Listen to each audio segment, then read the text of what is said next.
Saya lihat ada orang kok bolak-balik nganteng kepalanya gitu kan.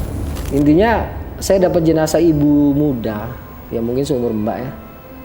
Beliau itu jenazahnya mengeluarkan wangi yang luar biasa. Bahkan wajahnya itu seperti ada lampunya. Dan kita laki-laki nggak ada satupun yang mau sentuh itu jenazah. Dengan jenazah utuh aja sebenarnya udah nggak logis gitu kan. Soalnya udah hampir 2 bulan pasca kejadian. Saya waktu itu nggak tahu kalau ini bukan manusia. Yang saya tahu ini kok ada perempuan cantik, baik, kok keluarnya dari sumur. Itu waktu saya kecil. Saya nggak tahu kalau itu bukan manusia. Karena saya sering banget ngalamin kejadian di luar nalar. Misalnya pada tahun 94 saya jatuh dari kereta. Karena dulu kan masih bisa naik di atap kereta. Saya jatuh kepala duluan. Lecet aja enggak saya. Saya pernah kepentok besi lagi naik kereta. Harusnya kepala saya pecah. Lecet aja enggak.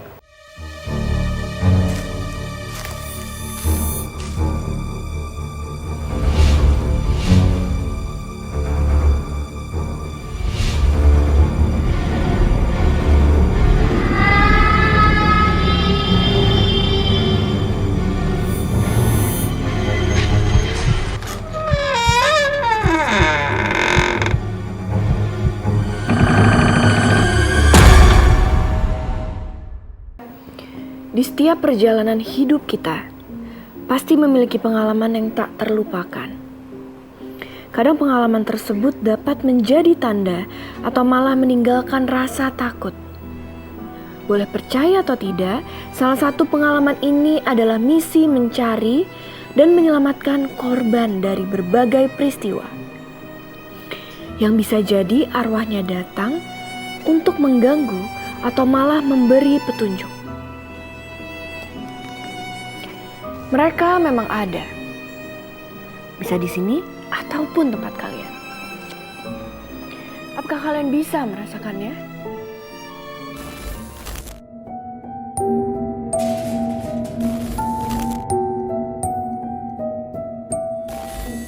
Apa kabar Mas Arya? Alhamdulillah sehat. Alhamdulillah. Mas Arya ini sibuknya apa? Saya sehari-hari nulis, Mbak. Nulis buku.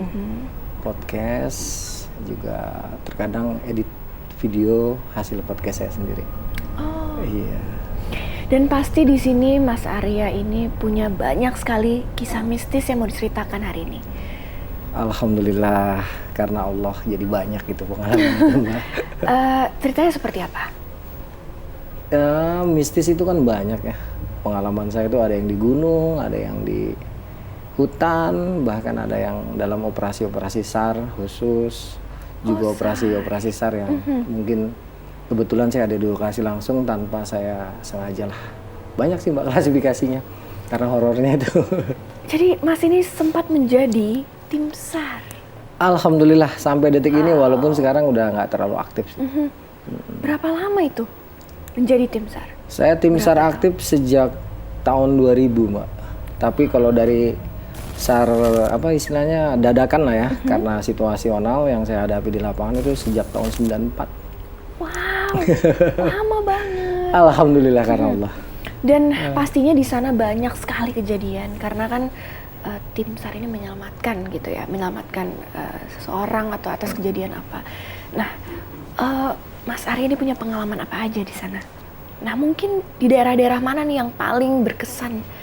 Kalau untuk kota itu mungkin kejadian dahsyat ya, sebuah kejadian yang mengguncang dunia pada tahun 2004. Kejadian gempa dan tsunami yang melanda Nanggro, Aceh, Darussalam dengan kekuatan 8,7. Bahkan ada yang mengatakan sampai 9,1 magnitudo.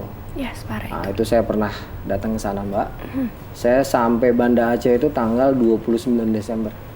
Di mana saya menginjak Banda Aceh, itu masih ada air tergenang sampai selutut. Dan jenazah itu, mohon maaf rekan-rekan saudara-saudara saya di Nanggro, Aceh, Darussalam, jenazah itu kemanapun mata memandang, isinya jenazah. Itu masih enak lah bisa dikatakan, karena jenazahnya masih agak-agak keras. Tapi setelah minggu kedua mulailah kita bertarung habis-habisan dengan kondisi dan situasi yang ada di lapangan, terutama dengan bau ya. Sangat tidak nyaman sekali, tapi alhamdulillah pelan tapi pasti kita berhasil melalui situasi yang berat itu. Wow, itu kejadian yang sangat berkesan. Semua orang di Indonesia pasti turut berduka pada saat itu. Dan apa yang terjadi di sana? Apakah ada hal-hal yang lain gitu yang terjadi di sana? Kalau cerita ya, berdasarkan pengakuan ini ya. Jadi ini adalah cerita, boleh percaya boleh tidak, yang berkembang. Saya dengar dari mulut ke mulut selama saya ada di Nanggro, Aceh Darussalam. Kejadian ini dikatakan berhubungan dengan hal mistis. Sebelum kejadian gempa itu, ini isu ya Mbak, isu yang berkembang yang saya dengar dari mulut ke mulut gitu ya. Jadi sebelum gempa dan tsunami melanda Nanggro, Aceh Darussalam itu malamnya dikatakan ada sebuah pesta di salah satu makam wali Allah ya, yang bernama Tengku Syah Kuala. Jadi pesta itu dikatakan berhubungan dengan hal-hal yang maksiat lah ya. Itu ditegur sama sesosok kakek ya, dengan pakaian putih-putih, bisa dikatakan pakaian orang alim lah, agar menghentikan pesta itu. Kalau tidak dihentikan, lihat saja akibatnya. Ini cerita yang saya dengar di sana. Masalah kebenarannya saya tidak tahu, tapi ini cerita yang berkembang selama di sana. Jadi kejadian gempa dan tsunami itu dikatakan oleh sebagian masyarakat dengan isu seperti itu berhubungan dengan kejadian aneh di makam Tengku Syah Kuala. Awalnya itu katanya ceritanya yang berkembang, yang beredar selama saya ada di Nanggro, Aceh Darussalam, tepatnya di kota Banda Aceh, sebelum nanti saya dipindah-pindah ke beberapa lokasi yang ada di Nanggro. Dan dari sisi Mas Arya ini ketika menolong di Aceh gitu, itu dari sisinya Mas Arya apa yang terjadi? Di awal-awal ya, kita merasakan tekanan yang hebat. Ya kalau menghadapi 1-2 jenazah mungkin saya sudah sangat terbiasa Mbak ya. Tapi di Aceh ini yang saya hadapi itu ratusan, bahkan ribuan, dengan kondisi yang berbeda-beda. Ada yang masih utuh, ada yang sudah tercerai-berai. Saya sempat tertekan lah dengan situasi yang maha dahsyat. Seumur hidup saya tidak pernah saya menyaksikan hamparan jenazah. Kalau hamparan pemandangan indah sering, tapi kalau hamparan jenazah saya baru di Banda Aceh. Saya tuh nangis kalau lihat jenazah anak-anak kecil, bayi gitu. Saat itu saya gimana ya?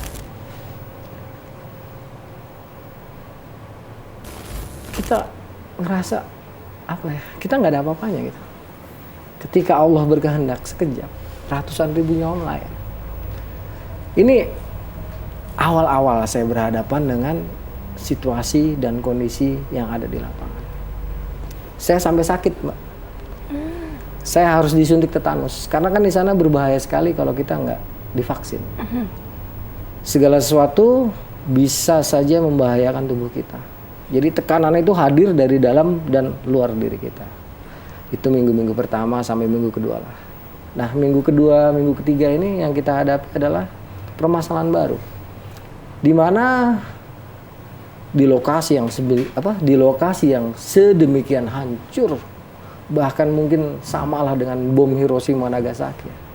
Mulailah kita menemukan hal-hal yang unik yang tidak bisa dilihat oleh mata kasar. Lagi-lagi harus saya katakan bukan dengan mata kasar. Sebab mata kasar ini mau melotot sampai itu keluar biji mata, kalau bukan diizinkan Allah nggak akan bisa lihat, Mbak. Saya mulai nih di minggu-minggu ini merasakan melihat ada sosok gitu ya. Ini siang hari bukan malam. Kalau malam udah hal yang sangat biasa. Ya kalau malam itu udah biasa kita dengar suara orang jerit, suara anjing melolong, suara minta tolong, sakit. Bahkan ayat-ayat suci itu biasa.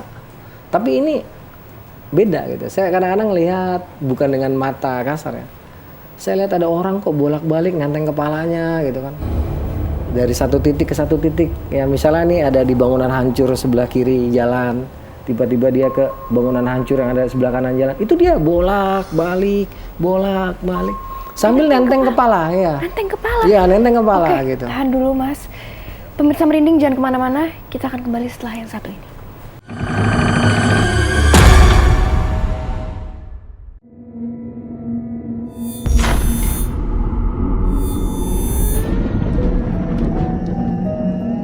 Untuk kalian yang mempunyai cerita mistis atau ingin bercerita bareng aku, kalian bisa kirimkan cerita dan pengalaman mistis kalian di bawah ini.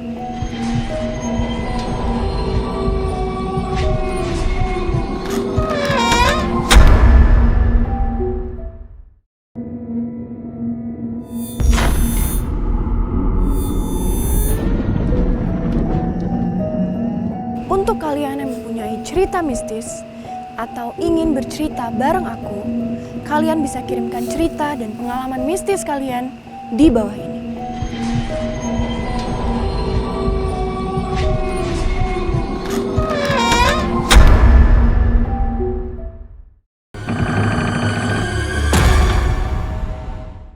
Jadi Mas Arya melihat ada seseorang yang menenteng kepalanya Iya. bolak-balik gitu. Iya. Lalu Awalnya saya nggak begitu paham Mbak ya, tapi setelah saya coba mengheningkan cipta lah, menenangkan diri, coba berdialog dengan diri saya sendiri, memahami situasi apa ini, loh kok kalau ini makhluk nyata nggak mungkin lah dia bisa ya badan tanpa kepala, ngebawa-bawa kepalanya gitu kan, bolak-balik. Setelah saya coba tenang, saya perhatikan, baru saya bilang sama rekan saya kan, namanya Lando ya, Dodo, lu cek sebelah sana. Yang mana kata dia gitu kan. Ntar gue tandain. Saya tandain pakai kayu kan. Terus yang lokasi sebelahnya itu saya gali. Begitu saya gali ternyata di situ terdapat potongan kepala. Sedangkan di lokasi teman saya satu lagi dia menemukan potongan tubuh. Setelah kita temukan barulah sosok yang tadi saya lihat. Soalnya rekan saya nggak lihat nih. Dan saya juga nggak mau cerita sama dia. Saya tahu nggak mungkin semua orang lihat yang kayak gini gitu. Terus teman saya bilang, manggil saya Ngek gitu ya, Ngek, ada badan gitu kan, udah angkat, gali. Ternyata memang tanpa kepala kan. Ya udah saya satuin tuh, masukin ke dalam kantong jenazah. Barulah saya tidak melihat lagi penampakan itu. oh itu salah satu pertanda dia ingin ditemukan berarti gitu. Iya seperti itu. Ya itu peristiwa pertama ya. Karena nanti dalam minggu-minggu selanjutnya kita juga akan menemukan beberapa hal yang cukup unik selama di Aceh itu. Apa aja tuh Mas? Ya setelah kejadian itu, setelah ketemu kan, jadi sosok tubuh manusia yang terpisah akhirnya bisa kita satukan di dalam satu kantong jenazah. Malamnya itu di saat kita lagi di balkon lantai 2 di base camp para relawan lah ya bisa dikatakan. Ya, dalam keadaan ngobrol-ngobrol santai, tiba-tiba ada yang salam kan sama kita. Kita di lantai 2 nih posisinya di balkon, dimana di depan nanti ada orang salam itu sudah tidak ada yang bisa dipijak oleh manusia normal, dalam artian manusia biasa gitu. Tapi kita nggak sadar, kita salam, waalaikumsalam gitu. Ada apa bang? Abang terima kasih banget ya, abang sudah ambil kepala saya. Tapi waktu conversation itu, saya sama rekan saya nggak sadar, masih oh ya bang, masih kayak ngomong sama manusia gitu kan. Setelah beliau salam, makasih bang. Semoga abang dilindungi Allah gitu kan. Begitu dia balik badan menghilang baru kita itu orang diri di mana gitu kan. Kita ada di balkon di lantai 2. Jadi dia melayang. Itu yang pertama ya. Karena ada beberapa kejadian yang unik lah ya. Nah, nanti suatu saat setelah kita berapa hari bertugas ya nanti kita ada di daerah Lamjame. Ini cukup terkenal nih di Lamjame ini. Di Lamjame ini kita ada di dekat saluran air kecil. Saat itu saya sudah tidak tahu lagi ini laki-laki atau perempuan karena jenazah sudah rusak ya. Ketika itu kita angkat jenazah ini ketindihan beton bisa dikatakan, nah, beton bangunan. Kita coba waktu itu karena fatwa ulama di sana kalau sudah terlihat harus diangkat. Nah, kita udah kelihatan, gimana nih? Udah akhirnya dengan alat seadanya itu dengan balok, dengan bambu. Dengan izin Allah itu akhirnya jenazah bisa kita keluarkan dari runtuhan-runtuhan bangunan ini. Nah, Karena saat itu terlalu banyak jenazah yang kita hadapi. Kita sudah nggak berpikir lagi apakah tangannya ketinggalan, apakah kepalanya masih ada di situ. Sudah nggak kepikiran, Mbak. Karena sehari itu kita bisa minimal 100 jenazah. Wow, 100. Banyak. Sampai bawa jenazah itu sama bawa makanan sama. Udah nggak ada bedanya gitu ya. Saking banyaknya kita ngadepin jenazah. Jadi pada waktu itu kita udah nggak kepikiran. Pokoknya intinya saya tim angkat. Ketika dapat jenazah,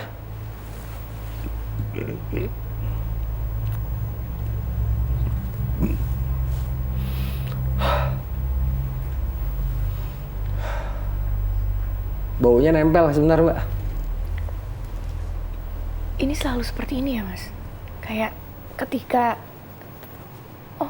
sampai sekarang.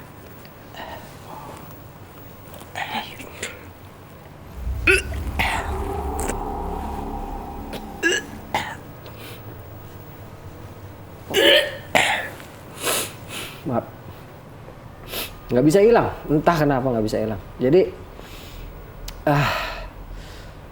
entah ya, jadi karena yang dihadapi itu kalau cuma 1-2 jenazah walaupun sudah rusak nggak akan begini. Ini yang kita hadapi, kalau saya ingat dalam catatan itu 4.400 yang saya angkat. Dalam catatan tim saya itu 4.000-an jenazah yang saya angkat selama saya ada di Nanggro Aceh Darussalam itu. Jadi kalau cerita ini suka hadir baunya itu. Nah itu kita kembali yang tadi. Sama sekali kita nggak paham kalau ternyata ada anggota tubuhnya yang tertinggal. Dan kita hari itu kalau saya ingat mungkin 150 jenazah yang kita angkat ya. Karena 150 kantong jenazah yang kita bawa itu terisi penuh. Jadi kita nggak tahu nih jenazah yang mana gitu, nggak tahu. Begitu sampai ke base camp, ya kita udah mandi, kita udah bersih-bersih, biasa nongkrong, kadang di balkon, kadang di depan gitu kan, kadang di pinggir jalan. Pada saat itu saya nongkrong kalau nggak salah di depan base camp kita ya. Karena alhamdulillah kita kebagian ruko pada waktu itu, bukan lagi di tenda tenda peleton bukan. Saya lagi santai-santai sama teman saya, tiba-tiba ada orang dari depan. Ya, saya ingat dia pakai kupiah. Ya. Ini datang agak masam mukanya, agak marah. Assalamualaikum katanya. Saya langsung jawab, waalaikumsalam. Abang ini macam mana bang? Abang angkat semua itu badan-badan orang tuh, tapi kenapa abang udah angkat semua ini bagian tubuh saya? Seperti biasa, kalau ada kejadian gitu pasti kita nggak sadar. Kita seperti berkomunikasi dengan makhluk kasar atau dengan manusia. Nantilah setelah dia pergi, biasa kita bubar tuh, kaget gitu kan. Agak kaget waktu itu saya, masih nggak begitu dia bilang, tolonglah bang diambil katanya. Besok saya tunggu di Lam Jame katanya. Lam Jame? Oh tadi pagi kita di Lam Jame gitu. Dan Lam Jame ini agak jauh dari lokasi kita. Sedangkan besok kita nggak ke Lam Jame. Besok kita ke Lampu atau kemana gitu loh. Saya lupa lah. Pokoknya intinya besok target operasi kita bukan Lam Jame lagi. Udah setelah selesai, saya sama teman saya baru. Nah itu orang kemana? Baru tuh berembuk. Siapa yang ngangkat? Baru kita ingat yang di beton kali, yang di beton gitu. Ah ternyata ya betul. Karena besoknya tim itu tidak boleh balik lagi ke Lam Jame. Tim tetap bergerak ke titik lokasi baru. Sedangkan saya akhirnya ditinggal nih karena saya izin kan, Pak saya nggak bisa ikut ke tempat yang baru. Ini saya ada yang tinggalan nih. Ya udah lu selesaiin dulu urusan gitu. Taruh kata bahasa gitu ya. Feeling saya kuat mengatakan daerah Lam Jame itu dekat saluran air kecil itu tempat kita ngungkit-ngungkit jenazah. Feeling saya kuat ke situ. Akhirnya saya pinjam kereta. Kereta itu kalau bahasa Indonesianya motor. Saya pakai kereta salah satu warga. Saya pinjam kereta. Saya berdua sama teman saya si Lando ini menuju ke lokasi. Begitu saya sampai lokasi tempat kemarin saya ngungkit-ngungkit jenazah, saya lihat orang yang semalam ada di situ. Dia tersenyum. Dia tunjukin lokasinya. Langsung karena kita sudah mulai terbiasa, udah kita langsung samperin, kita gali bener tangannya ketinggalan. Tapi sudah tengkorak Mbak ya. Sudah agak dagingnya tuh sudah tinggal kulit sama tulang lah. Kita ambil. Kita masukin aja kantong kresek itu. Ikat. Udah jalan. Begitu kita jalan dia ada depan senyum. Nah ini kejadian-kejadian begini ya tidak semua relawan mengalami gitu ya. Sebagian kecil mungkin ngalamin. Tapi kalau suara-suara yang saya bilang tadi itu jangan ditanya lah di Aceh. Ada lagi satu jenazah saya temukan dalam keadaan utuh, Mbak. Padahal itu sudah bulan Februari. Kejadian 26 Desember. Saya lihat jenazah itu sekitar tanggal mungkin 11 Februari. Karena saya ingat 2 hari sebelum saya dipindah ke Lampu. Ke daerah Posko 85. Itu saya lupa di daerah mana ini ya. Soalnya di Aceh ini kan lam ya, lam-lom, lam permai, lam peneret, ya. Pokoknya serba lam gitu. Saya agak lupa lam yang mana ini. Intinya saya dapat jenazah ibu muda, ya mungkin seumur Mbak ya. Beliau itu jenazahnya mengeluarkan wangi yang luar biasa. Bahkan wajahnya itu seperti ada lampunya. Dan kita laki-laki nggak ada satupun yang mau sentuh itu jenazah. Wanginya harum. Harum. Harum apa, Mas? Entah harum apa. Pokoknya Tidak bau yang menyengat gitu ya, tapi harumnya harum enak gitu. dengan jenazah utuh aja sebenarnya udah nggak logis gitu kan. Soalnya udah hampir 2 bulan pasca kejadian. Bahkan itu anaknya aja nggak busuk, Mbak. Nggak rusak. Itu bisa terjadi. Jenazah itu dihantam, ditindih sama tembok besar. Tapi tembok itu seakan tidak bisa menghancurkan jenazah si ibu. Dan itu jenazah kita nggak mau sentuh. Kita nunggu perawat yang biasanya agak lebay gitu kan, ini langsung aja diambil. Dan itu tembok, cuman ditarik, didorong pakai bambu gini aja rubuh. Padahal itu tembok tebelnya segini. Itu salah satu ya kejadian yang pernah masuk ke dalam buku itu, buku langit, Laut di Atas Langit. Ada itu buku, itu pernah saya kisahkan di buku itu. Buku dari orang Jepang itu yang nulis kalau nggak salah. Cuman keturunan orang Aceh keturunan Jepang. Itu pernah saya tulis di situ. Saya pernah kasih kesaksian di buku itu. Itulah. Kalau mau digali sebenarnya banyak, Mbak, banyak Mbak. Di mana saya pernah di daerah Lam Dingin atau Lam apa ya? Pokoknya dia ke arah Pantai Ulele. Mungkin Lam Dingin, saya lupa namanya. Pokoknya serba lam soalnya di Aceh. Di mana saya dapat jenazah, itu orangnya tinggi besar. Tinggi besar, mungkin ada 2 meter. Karena posisinya di air udah gak enak, Mbak ya.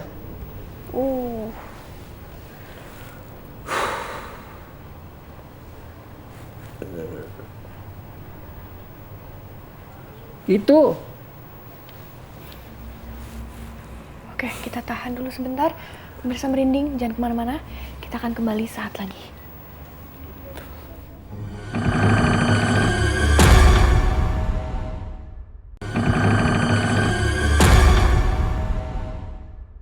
Tadi Mas Arya bilang ada jenazah yang terendam air gitu.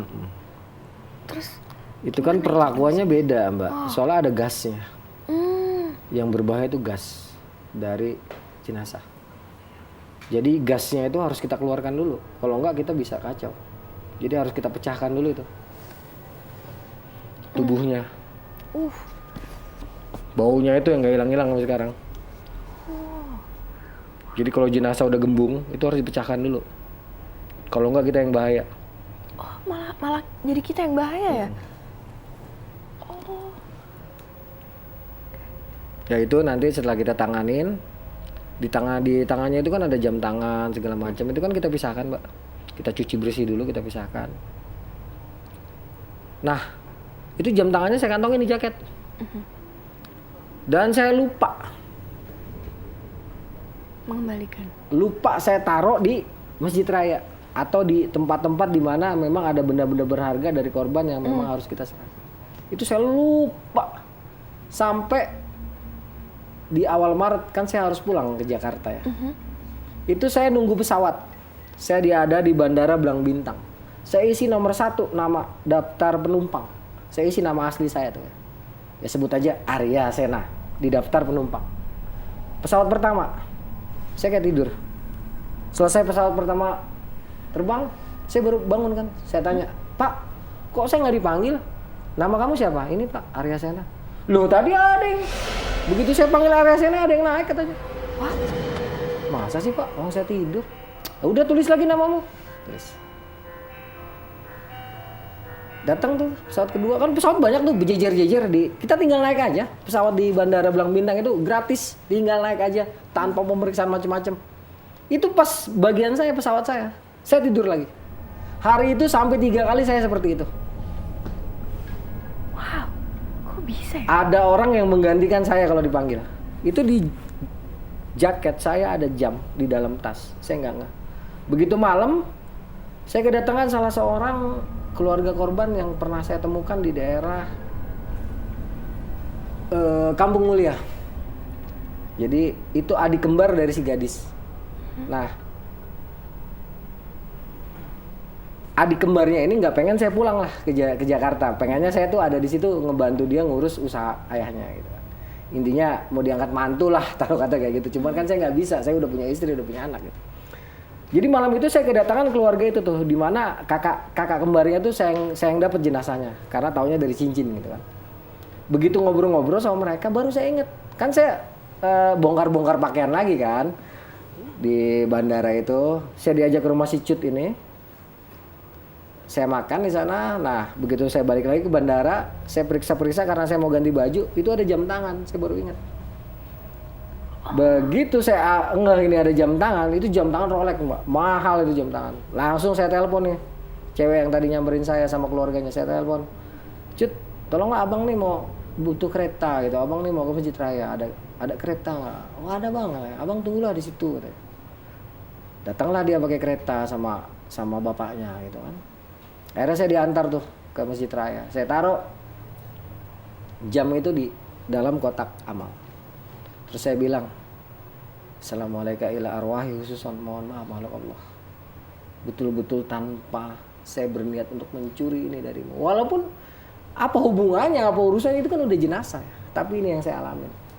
Setelah saya kembalikan, saya kembali lagi ke bandara Belang Bintang. Akhirnya saya ditemani oleh ayah dan anak ini sampai pagi. Pagi itu saya lihat pesawat berjejer-jejer tapi dari luar negeri semua. Saya tulis nama saya. Alhamdulillah saya kebagian pesawat yang ada dua lantai itu. Yang kesininya 6, kesininya 6. Apa sih, Airbus. Yang lain pada naik Hercules. Saya naik Airbus pulang ke Jakarta. Setelah jam itu saya kembalikan. Itu peristiwa yang paling manis. Iya. Gimana saya naik Airbus pulang dari Aceh, dari Belang Bintang sampai ke Halim Perdana Kusuma. Jadi selama jam itu masih saya pegang, saya kebagian Hercules kayak pesawat Boeing 737 kayak semua saya nggak kebagian. Selalu kalau dipanggil nama saya selalu ada sosok yang menggantikan saya naik ke pesawat. Wow. Itu Bisa kisah kayak saya. gitu ya? Ya kurang tahu juga. Dan selain dari Aceh gitu, itu kota mana lagi nih Mas yang bisa bikin Mas berkesan gitu? Kalau di kota ya hanya di daerah non pegunungan ya hanya Banda Aceh lah dan sekitarnya. Ya Nanggro, Aceh Darussalam tuh mulai dari Aceh Jaya sampai Aceh Besar ya, sampai Lamno nanti.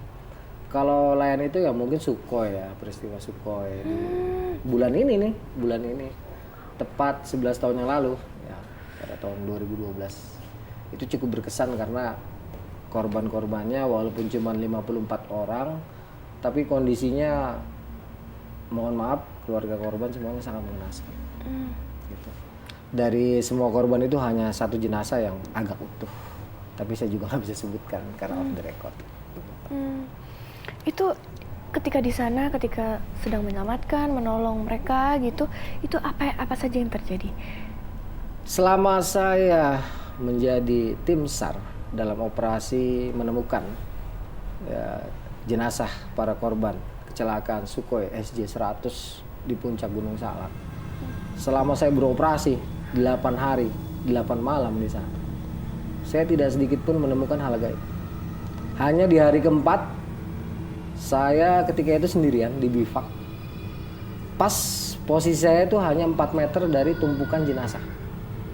Hanya malam itu aja, saya bermimpi didatangi oleh sosok laki-laki, tapi sepertinya bukan orang kita, sama 2 orang sosok perempuan.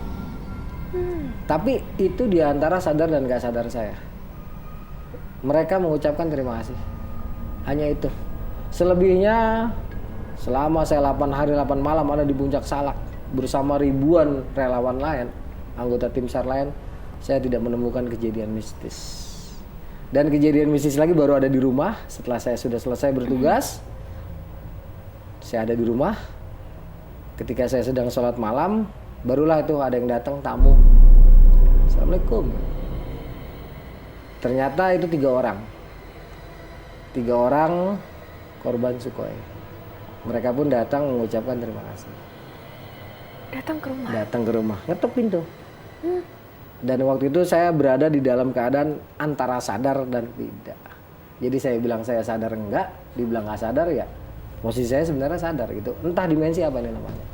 Dengan wujud yang seperti baik atau Bagus wujudnya. Alhamdulillah selama saya ketemu korban-korban yang pernah saya tolong itu dengan izin Allah, saya bisa akhirnya membaktikan tenaga saya untuk menolong mereka tuh nggak ada yang wujudnya jelek, Mbak.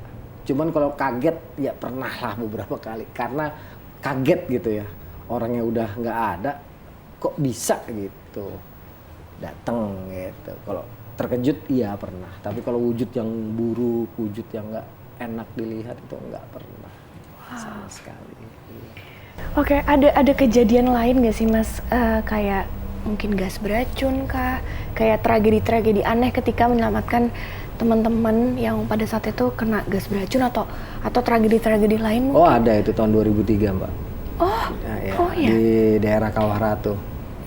Di mana situasinya khusus ini ya. Jadi korban ini ada di zona hitam. Zona hitam itu lebih parah dari zona merah, di mana konsentrasi gas beracun yang ditimbulkan dari asap belerang ini kepekatannya luar biasa. Itu kalau terhirup hancur paru-paru, hancur jantung. Nah korban itu ada di situ.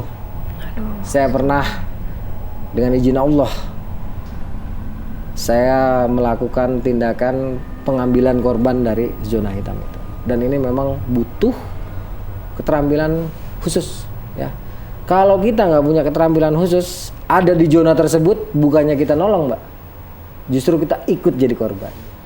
Jadi pada saat itu, sebenarnya sih awalnya itu tidak mengenakan dari si korban ini, karena kan sorenya itu sempat saya tegur, gitu kan, Bang jangan di situ Bang, mohon maaf nih bahaya. Tapi korban ini si calon jenazah ini, lu tau apa katanya? Gue udah bolak-balik kemarin, lu mah anak kecil nggak ngerti apa-apa. Dalam hati gue, buset anak kecil lu paling seumuran gue gitu ya. Pada waktu itu ya. Cuman saya daripada berantem ya udahlah. Cuman bisa berdoa, mudah-mudahan nggak hujan. Soalnya dimanapun, jika Anda berada di areal kawah, pasca hujan deras tuh kalau bisa hujan, kalau bisa hindari. Karena massa air itu lebih berat dari massa udara. Ketika massa air masuk ke bawah, kemungkinan besar mendorong naik gas amoniak ataupun gas belerang itu sangat-sangat mungkin terjadi. Ya di daerah yang konsentrasi belerangnya itu pekat. Kalau enggak ya enggak. Nah Kawah Ratu itu kebetulan daerah yang memiliki konsentrasi belerang sangat pekat di titik-titik tertentu dan sangat mengancam jiwa manusia. Apabila terhirup hancur itu organ dalam. Nah pada saat itu setelah saya tegur, nggak lama hujan deras selama 1 jam full. Wah. Saya tuh udah deg-degan itu. Waduh, ini massa air kan dorong massa udara naik ke atas. Ya ini logis, logika. Massa air jauh lebih berat dan air itu pasti masuk ke bumi, pasti dorong. Apalagi kan kontur tanah di kawah itu kan lembut, jadi air tuh bisa langsung nyerap. Dalam was-was saya itu, saya lagi mikir, nggak lama sekitar jam 7 datang rekan korban kan, naik ke atas, Bang tolongin saya Bang, teman saya pada buta. Efek paling ringan dari gas belerang itu kebutaan sementara, yang bisa bertahan selama 1 minggu. Tetapi kalau parah ya bisa fatal seumur hidup. Yang paling ringan itu kebutaan 3 hari, apabila terkena gas belerang yang dengan konsentrasi khusus ya. Pertama datang itu tuh, dia rabun-rabun gitu matanya, Bang tolongin Bang teman saya yang di bawah tuh Bang, mereka pada rabun, pada nggak bisa ngelihat. Terus yang 1 orang pingsan. Naik pitam saya sebenarnya waktu itu. Cuman saya bilang ya udah mau dibilang apa. Waktu itu anak-anak reaksi spontan langsung mau nolong. Saya bilang jangan, lu main masuk aja ke lokasi, bukannya lu selamat ikutan lu jadi korban. Ntar dulu, saya briefing dulu tuh anak-anak. Coba ambil kain, lihat arah angin kemana gitu kan. Ibarin kain, arah angin, lu jangan ada di tempat angin. Angin dari sini, lu jangan ada di sini. Lu harus ikutin ini arah angin. Kedua, siapin kain basah untuk menghambat masuk gas ke dalam saluran napas kita. Ketiga, pergerakan lo harus cepat. Jadi setelah kita tahu nih kondisi korban, posisinya ada di mana, rekan-rekan korban yang buta ada di mana, langsung kita skema. Skema namanya skema penyelamatan. Skema penyelamatan orang-orang hidup dulu. Kalau yang udah di dalam tenda itu sudah bukan prioritas karena dia sudah pingsan. Yang harus segera diselamatkan adalah orang-orang yang masih seger. Jangan sampai dia pingsan lagi. Makanya skema pertama, selamatkan rekan-rekan korban secepatnya. Ambil rekan-rekan korban tuh. Cewek 3, sisanya cowok. Mereka buta semua itu. Gedabak-gedubuk itu. Setelah rekan korban yang buta-buta udah kita taruh di tempat aman, baru skema ngambil korban yang pingsan di dalam tenda. Itu tenda saya bolongin dulu itu, ingat saya rusak itu tendanya. Buka di luarnya saya rusak. Biar apa? Biar keluar. Biar kepekatan dari gas beracun, gas belerang yang ada di dalam tenda itu berkurang. Kalau nggak begitu kita yang jadi korban, bahaya. Makanya saya bilang tim 1 sedapatnya, mau dapat tangan, mau dapat kaki, pokoknya keluarin korban. Tim 2 angkat lagi sampai nanti dari zona hitam ke zona merah, dari zona merah ke zona hijau. Baru nanti kita bisa angkat rame-rame. Selama belum sampai ke zona hijau, tarik lepas. Karena apa? Kalau nggak begitu kita yang jadi korban. Setelah udah siap, tim 1, tim 2, tim 3, tim 4. Tim 4 nih ada di zona hijau. Masuk nih, pertama saya sama 1 orang rekan saya masuk mengambil dari zona hitam, tarik keluar tenda. Setelah korban waktu itu belum meninggal ya. Korban sampai ke zona hitam agak keluar, saya langsung buru-buru lari cari tempat segar, langsung minum. Langsung digeser lagi sama rekan saya ke zona merah. Dari zona merah digeser ke zona hijau. Posisi saya udah di atas. Begitu saya di atas nunggu korban datang, begitu sampai ke tenda kita, korban itu langsung tarik nafas panjang, langsung meninggal di tempat. Itu rekan-rekan korban nggak ada yang tahu, Mbak. Jadi ketika rekan korban nanya, bang, almarhum, bang, si Anu gimana gitu, saya nggak bisa sebut namanya, pingsan. Kalau saya bilang meninggal, yang korban bakal banyak. Itu etika di gunung gitu ya. Jangan tahu nih kalau ini orang udah nggak ada. Enggak apa-apa, pingsan, santai aja. Oh bener bang ya, alhamdulillah gitu kan. Sampai situasi itu udah tenang, terkendali, tiba-tiba ada rekan saya datang. Nek, kenapa nih bocah? Saya udah berusaha ngasih kode gitu, tapi ini anak rada belet gitu kan, mungkin capek gitu. Tiba-tiba dipegang sama dia nih. Terus dia langsung diri, lewat, masya Allah. Situasi udah kondusif, teman-teman korban tuh udah tenang gitu. Ya. Begitu teman saya ngomong ini anak lewat, langsung 3 kesurupan. Aduh, kok bisa ya? Nggak ngerti saya. Nah, wah itu separuh mati kita coba tenangin, ternyata ya si 3 cewek ini yang kesurupan itu mengatakan sama nih ya, walaupun kejadiannya berurutan ya, tidak langsung. Mengatakan bahwa almarhum ini mengatakan terima kasih. Karena sudah menyelamatkan rekan-rekannya. Harusnya yang mati itu semuanya. Tapi karena kesigapan kita, akhirnya yang lain selamat, cuman dia yang jadi korban karena dia kan pemimpin rombongannya. Dan itu keterangan sama.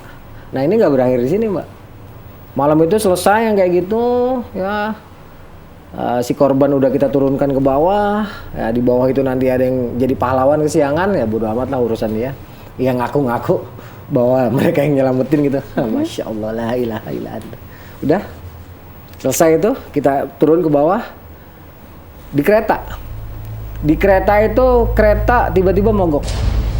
Terus cewek-cewek yang tadi kesurupan di atas kesurupan lagi. Sekarang sambil ngamuk-ngamuk, Mbak. Mohon maaf, bisa nggak ngomong kata-kata binatang? Sebut aja gitu ya. Mengeluarkan kata-kata hewan itu. Kesurupan semua. Akhirnya kita turun di stasiun terdekat itu karena memang mogoknya dekat stasiun. Kita turun di stasiun, akhirnya disuruh ke belakang, ke masjid. Nah diobatin di masjid. Nah di masjid ini yang 3 ini pada ngamuk-ngamuk bilangnya apa? Kata-kata kebun binatang dulu ya. Gara-gara lu nih, harusnya gue makan banyak, kenyang. Jadi cuma dapat atu gitu. Harusnya 8-8-nya meninggal. Dan ini pengakuan bukan dari kita, bukan dari yang kesurupan, tapi dari yang ngisi sih cewek-cewek ini, makhluk-makhluk itu yang ngisi yang ngisi si cewek ini gitu. Sampai akhirnya si ustadz itu bilang, lah emang lu siapa?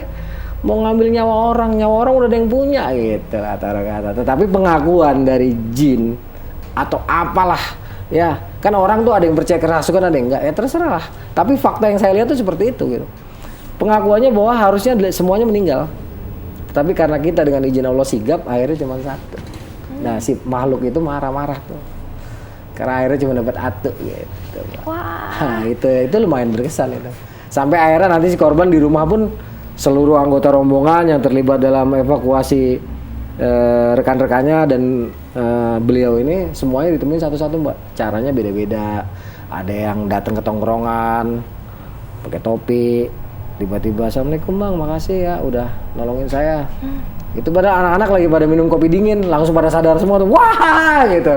Kalau saya di rumah, terus ada juga rekan saya yang orang tuanya, kok ada orang masuk ke rumah gue nggak pakai salam. Orang tuanya ngeliat masuk ke kamarnya dia, dikejar nih sama orang tuanya. Begitu di kamar ditanya, Di, siapa tadi yang masuk kamar? Nggak ada. Terus ditanya sama orang tuanya, habis ngapain kamu di gunung? Habis nolongin orang pak. Oh tadi ada yang datang. Jadi macam-macam nih mbak. Selama pasca kejadian itu di rumah itu kita nemuin kejadian, tapi semuanya berterima kasih. Wow. Oke, tahan dulu mas. Kita akan kembali lagi setelah yang satu ini.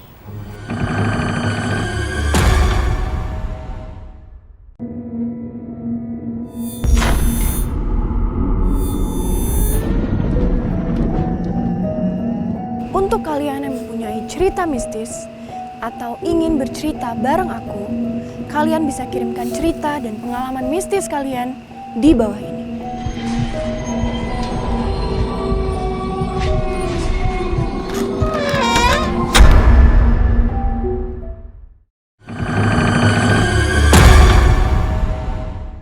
Ini bisa terbilang sensitif ya?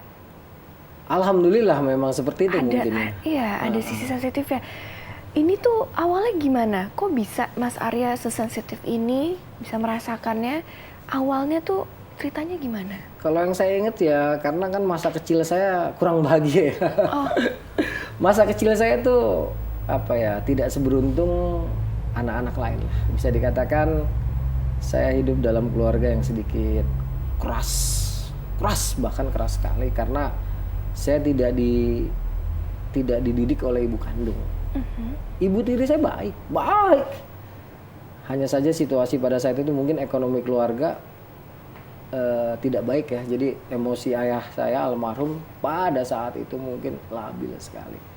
Dan saya kerap mendapat perlakuan yang sangat keras dari beliau itu. Ya, kalau untuk biru-biru di badan itu udah biasa.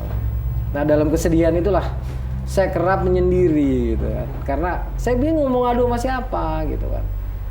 Sementara di rumah kok nggak ada yang care sama saya. Saya ingatnya ini kecil ya, zaman-zaman saya SD, bahkan mungkin belum sekolah SD kali ya. Saya ngerasa udah seperti itu gitu. Kalau saya ceritain semua nanti orang pada nangis lagi, janganlah. Ini istilahnya sedikit aja. Karena situasinya kayak gitu saya suka nyepi, kadang di kebun, kadang di sumur. Saat itu Lenteng Agung masih tempat jin buang anak, Mbak. Ya masih sepi buat kampus UP itu yang sekarang ada, yang bikin ramai lokasi saya dulu belum ada. Jadi saya masih suka nyepi kadang-kadang di sumur. Sampai akhirnya suatu saat, entah bagaimana, entah saya dalam situasi apa, saat itu saya lagi sedih-sedihnya gitu, ngerasa pengen mati kali ya. Waktu kecil itu udah saking putus asanya gitu, kok tiba-tiba ada yang menghibur saya gitu. Saya waktu itu nggak tahu kalau ini bukan manusia. Yang saya tahu ini kok ada perempuan cantik, baik, kok keluarnya dari sumur. Itu waktu saya kecil. Saya nggak tahu kalau itu bukan manusia. Gitu. Karena yang saya lihat, ya manusia. Dia datang, dia peluk saya, dia elus-elus saya, dia timang-timang saya. Gitu. Setiap saya udah tenang, nanti saya disuruh pulang ke rumah kan, diantar sampai depan rumah. Ntar dia bilang, udah ibu sampai sini aja, ibu nggak bisa masuk. Ntar saya liatin tuh si ibu masuk ke dalam sumur. Saat itu saya nggak pernah berpikir kalau itu bukan manusia. Namanya juga anak kecil ya. Kenapa saya ingat? Karena memang jelas. Trauma yang ditinggalkan sama almarhum ayah saya juga jelas. Dan kejadian itu betul-betul kejadian yang teringat jelas sama saya. Walaupun saat itu saya mungkin masih umur 5 tahun atau 6 tahun. Dan itu sampai saya umur 27 tahun baru sosok itu nggak ada. Ya, jadi sepanjang kecil itu selama saya belum mengerti, saya pikir itu manusia. Saya baru ngerti itu setelah umur 17 tahun lah ya. Setelah belajar sama beberapa orang. Saya kan dulu belajar silat Mbak ya, namanya silat Sabeni. Nah, dari beliau inilah pertama kali saya tahu bahwa itu bukan manusia, tetapi juga tidak mengganggu. Jadi awalnya tuh seperti itu. Awal mula kesensitifan itu muncul tuh ketika bisa melihat sosok itu. Iya, karena saya waktu itu ngerasa kayaknya pengen mati apa gimana gitu. Soalnya saya ingat abis digebugin habis-habisan. Bukan digebugin lagi, diinjek-injek kali ya. Dimana badan saya tuh rasanya sakit semua. Saya waktu itu ya kalau udah ada hukum KDRT mungkin almarhumah saya kena kali ya. Cuman waktu itu kan belum ada ya. Waktu itu sekitar tahun 82 atau 83 saya ingat. Tahun 80-an berarti itu terjadi. Aku penasaran sama sosok ibu ini Mas. Ini tampilannya itu sosok yang pertama kali Mas Arya lihat keibuankah atau perempuan yang muda saja? Perempuan muda, cantik sekali dan keibuan. Oh, sangat keibuan. Saya di alam nyata ini tidak pernah melihat wanita secantik itu, Mbak. Sempurna, matanya, hidungnya, pipinya, lehernya, indah banget. Saya nggak bisa sebutin daerah yang lain, nanti bilangnya mesum lagi. Pokoknya sempurna, cantik, dan beliau itu yang saya ingat setiap saya lagi nangis tersungguh, saya nangis dalam keadaan kesedihan yang luar biasa karena apa ya? Ya habis mengalami perlakuan yang kurang enak lah ya, atau saya habis dibully itu sama teman-teman saya, pasti beliau ada, nggak siang nggak malam, itu ada, dimanapun, tidak hanya di rumah.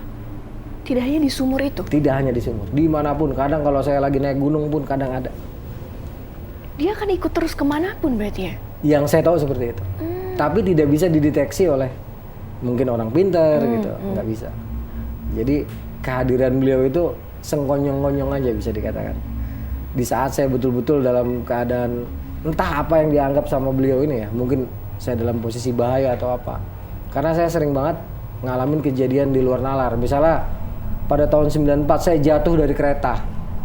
Karena dulu kan masih bisa naik di atap kereta. Saya jatuh kepala duluan. Lecet aja enggak saya.